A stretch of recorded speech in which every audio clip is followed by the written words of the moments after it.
은혜와 평강이 함께 하시길 바랍니다. 오늘은 잠언 7장의 말씀을 함께 묵상하겠습니다.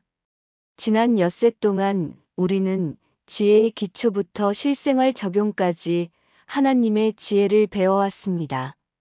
오늘 잠언 7장은 특별히 지혜를 우리의 가장 가까운 가족처럼 여기라고 가르쳐 줍니다. 그리고 어리석은 청년이 유혹에 넘어가는 과정을 생생하게 묘사하면서 우리가 얼마나 조심해야 하는지 경고해 줍니다. 이 장은 마치 한 편의 드라마를 보는 것과 같습니다. 솔로몬이 창에서 내려다보며 어리석은 청년이 음녀의 유혹에 빠져가는 모습을 실시간으로 목격하고 그것을 우리에게 전해주고 있습니다. 이 이야기를 통해 우리는 유혹이 어떻게 시작되고 어떻게 발전하는지, 그리고 그 결과가 얼마나 치명적인지를 배울 수 있습니다. 지혜를 형제와 친족같이 여기는 삶이 왜 그렇게 중요한지, 그리고 어떻게 유혹의 순간에 우리를 구원할 수 있는지 함께 살펴보겠습니다. 잠언 7장 1절에서 27절 말씀. 내 아들아, 내 말을 지키며 내 계명을 내게 간직하라. 내 계명을 지켜서 살며 내 법을 내 눈동자처럼 지키라. 그것을 내 손가락에 매며 내 마음판에 새기라. 지혜에게 너는 내 누이라 하며 명철에게 너는 내 친족이라 하라. 그리하면 그들이 너를 지켜서 음녀에게 말로 호리는 이방 계집에게 빠지지 않게 하리라. 내가 내 집 창으로 살창으로 내어다보니 어리석은 자 중에 청년 중에 한 지혜 없는 자를 보았노라. 그가 거리를 지나 음녀의 골목 모퉁이로 가까이 하여 그 집으로 가는 길을 걸어가는데 저물 때 황혼 때 깊은 밤 흑암 중에라.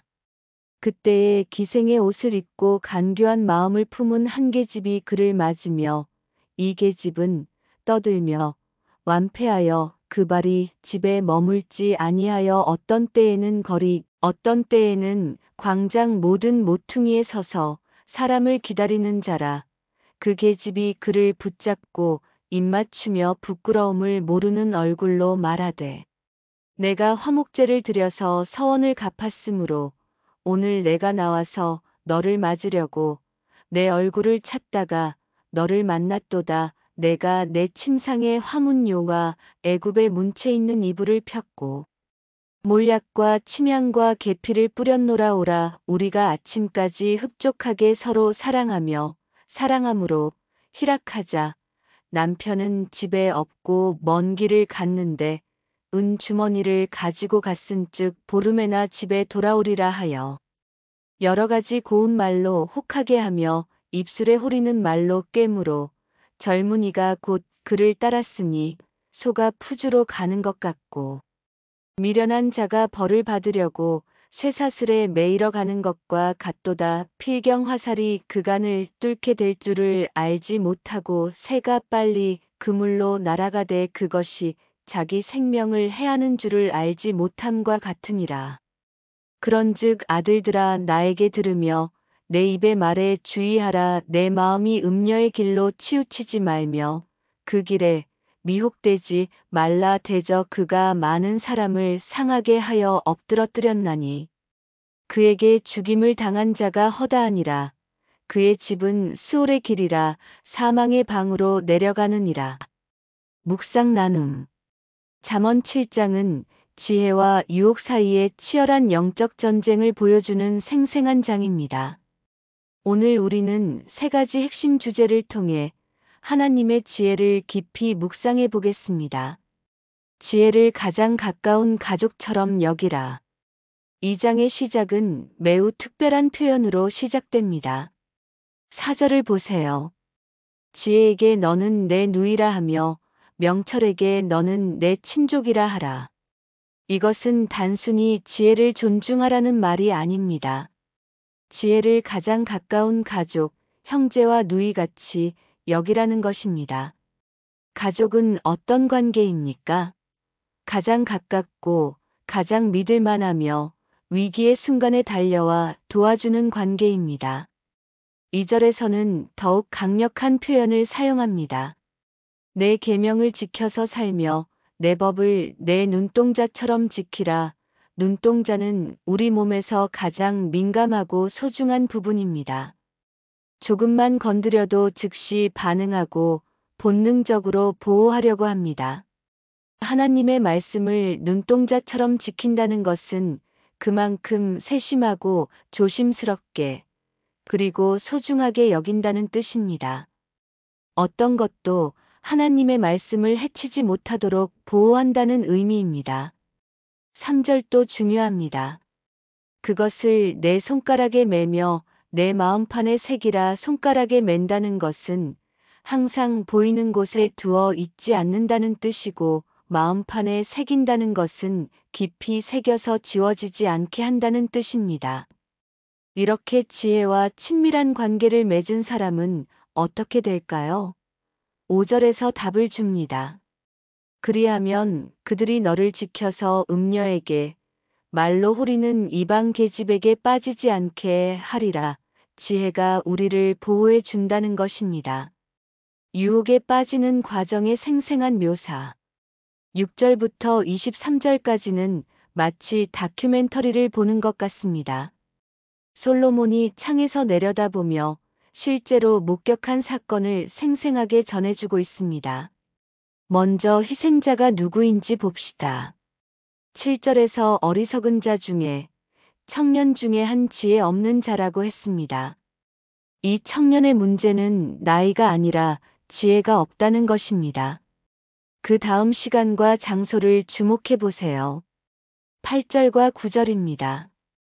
그가 거리를 지나 음녀의 골목 모퉁이로 가까이 하여 저물 때, 황혼 때, 깊은 밤, 흑암 중에라. 이 청년은 위험한 장소에 위험한 시간에 있었습니다. 유혹은 우연히 만나는 것이 아닙니다. 그런 환경에 자신을 노출시킬 때 찾아오는 것입니다. 10절부터는 유혹하는 자의 모습이 묘사됩니다. 기생의 옷을 입고 간교한 마음을 품은 한 계집이 그를 맞으며 외적으로는 화려하게 꾸몄지만 내적으로는 간교한 마음을 품고 있습니다. 이 여인의 특징을 더 보면 11절과 12절에 이 계집은 떠들며 완패하여 그 발이 집에 머물지 아니하여 어떤 때에는 거리, 어떤 때에는 광장 모든 모퉁이에 서서 사람을 기다리는 자라고 했습니다. 안정되지 못하고 항상 밖을 돌아다니며 먹잇감을 찾고 있는 모습입니다. 이것은 죄의 본질을 보여줍니다. 죄는 결코 만족이나 안식을 주지 못합니다. 13절부터 20절까지는 유혹의 과정을 보여줍니다. 신체적 접촉 붙잡고 입맞춤, 종교적 포장화목제를 드렸다. 물질적 유혹 화려한 침상, 감각적 유혹 향기, 그리고 안전에 착각 남편이 없다까지 모든 수단을 동원합니다. 21절이 결정적입니다. 여러 가지 고운 말로 혹하게 하며 입술에 호리는 말로 꿰물어 결국 말로 깨어낸 것입니다. 유혹의 핵심은 듣기 좋은 말입니다. 어리석은 선택의 비극적 결말. 22절과 23절의 비유들이 가슴 아픕니다.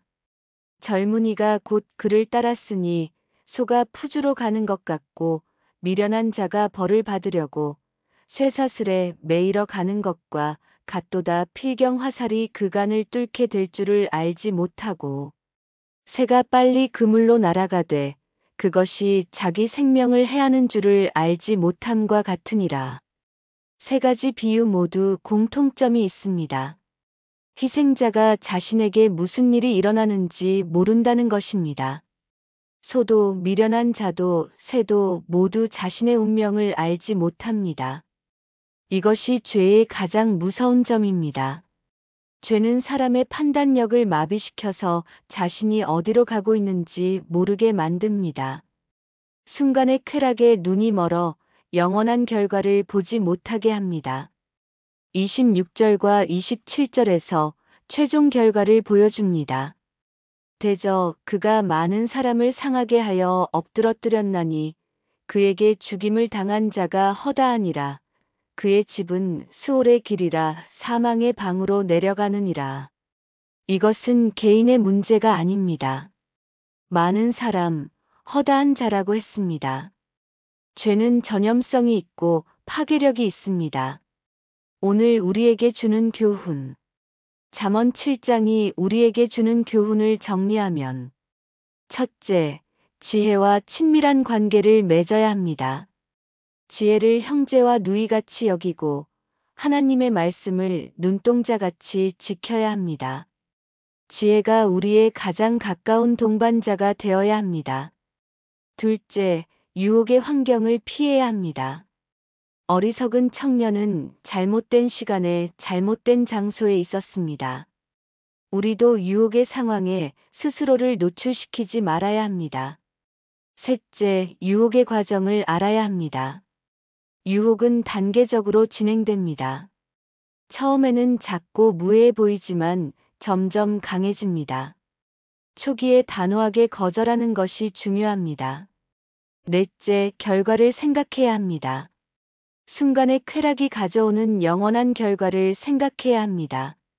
죄는 항상 처음 약속보다 적게 주고 예상보다 많이 요구하며 생각보다 오래 붙잡고 있습니다. 24절의 권면을 마음에 새깁시다. 그런즉 아들들아 나에게 들으며 내 입의 말에 주의하라. 하나님의 음성에 귀를 기울이는 것이 유혹을 이기는 가장 확실한 방법입니다. 기도드리겠습니다. 지혜의 근원이 되시는 하나님 아버지, 오늘 잠언 7장의 말씀을 통해 지혜와 친밀한 관계를 맺는 것의 중요성과 유혹의 위험성에 대해 깨닫게 해주셔서 감사합니다. 주님, 우리가 고백합니다. 때로 우리는 지혜를 멀리하고 어리석은 선택을 했습니다. 하나님의 말씀을 눈동자같이 지키지 못하고 지혜를 형제와 누이같이 여기지 못했습니다. 유혹의 환경에 스스로를 노출시키고 순간의 쾌락을 위해 영원한 가치를 버린 적이 있었습니다. 이런 우리의 어리석음을 용서해 주시옵소서.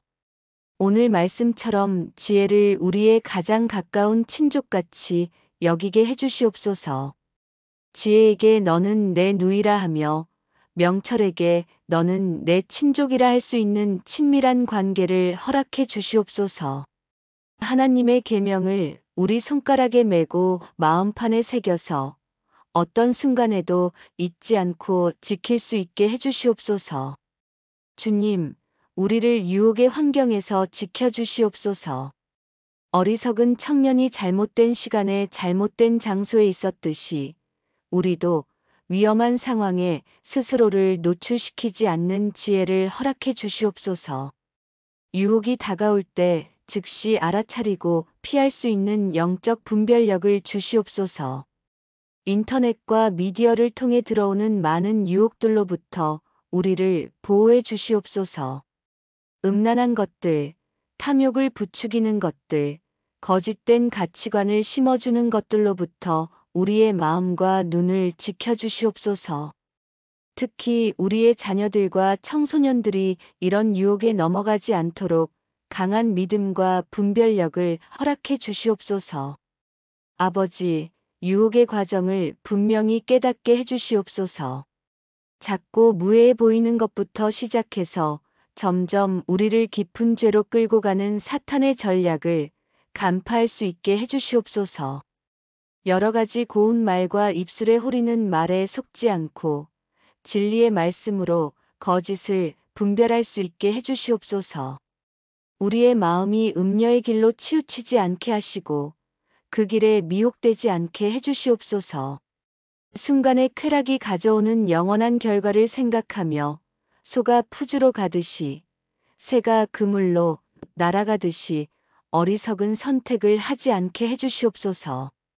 우리 가정을 위해서도 간구합니다.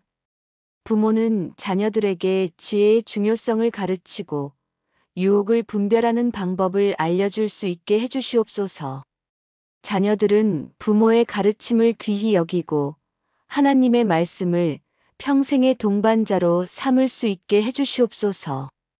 우리가 속한 교회와 공동체도 지켜주시옵소서. 서로를 위해 기도하고 유혹에 빠진 자들을 사랑으로 회복시키며 함께 거룩한 삶을 추구할 수 있는 믿음의 공동체가 되게 해주시옵소서. 이 어두운 세상에서 빛과 소금의 역할을 감당할 수 있게 해주시옵소서. 많은 사람들이 유혹에 넘어가 상처받고 쓰러져가는 이 시대에 우리가 지혜로운 삶을 통해 참된 길을 보여주는 증인들이 되게 해주시옵소서. 마지막으로 이미 유혹에 넘어가 죄에 빠져 고통당하고 있는 분들을 위해 기도드립니다. 하나님의 용서와 치유의 은혜가 임하게 해주시고 수월의 길에서 돌이켜 생명의 길로 나올 수 있게 해주시옵소서. 절망 중에 있는 자들에게 희망을, 어둠 중에 있는 자들에게 빛을 허락해 주시옵소서.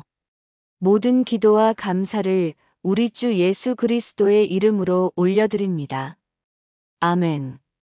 오늘은 잠언 7장의 말씀을 함께 나눴습니다. 지혜를 형제와 누이같이 여기며 하나님의 말씀을 눈동자같이 지키고 유혹의 함정에 빠지지 않는 분별력 있는 하루가 되시길 바랍니다. 내일은 잠언 8장을 묵상하겠습니다. 지혜가 길거리에서 부르며 외치는 아름다운 노래와 지혜가 창조 때부터 하나님과 함께 있었다는 놀라운 진리에 대해 함께 나누겠습니다. 오늘도 하나님의 지혜가 여러분과 동행하시길 축복합니다. 감사합니다.